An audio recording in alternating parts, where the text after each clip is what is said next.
इथे नेमकं काय हा सगळा प्रकार आहे? या घटनास्थळी बाजीराव रोडवर एका तरुणाचा जो खून झालेला आहे त्या खुनाची प्राथमिक माहिती अशी कळून येत आहे की हा तरुणांमधला जो पूर्वाचा त्यांचा मधला वाद होता त्या वादामधनं ही झालेली घटना आहे।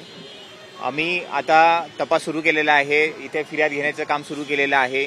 जसं आपण बघू शकतात फॉरेन्सिकच्या लोकांनी पण फॉरेन्सिक एव्हिडन्सेस जमा करण्याचं काम सुरू केलेलं आहे।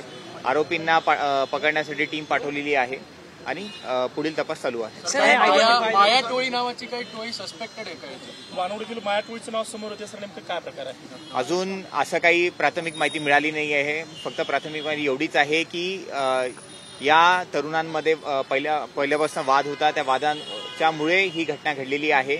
आता हे काय टोळी आहे किंवा यांच्यावर पहिलेचे गुन्हे आहे, जर आपण बघू शकतो हा जो मयत होता याच्यावर काही पूर्व गुन्हे नव्हते, प्राथमिक माहिती अशी मिळत आहे।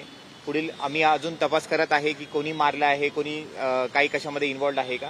टोळीचा प्राथमिक असा काही संबंध याच्यात दिसून येत नाही आहे।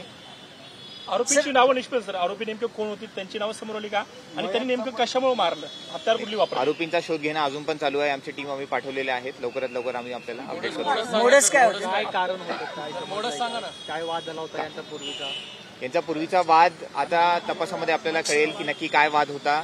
त्याच्यामध्ये एवढंच कळतंय की वाद हा छोटा मोठा होणारे जे वाद आहेत त्या वादावरनं झालेला हा खून आहे।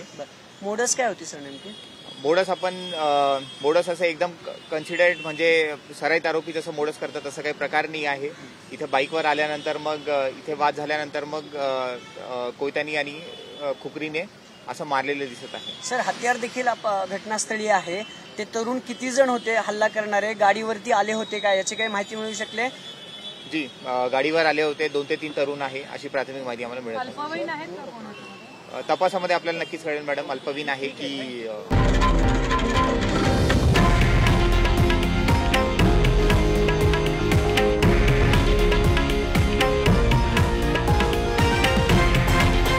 हे आहे देशातील नंबर 1 न्यूज नेटवर्क आणि आपण पाहत आहात TV9 मराठी, एकमेव।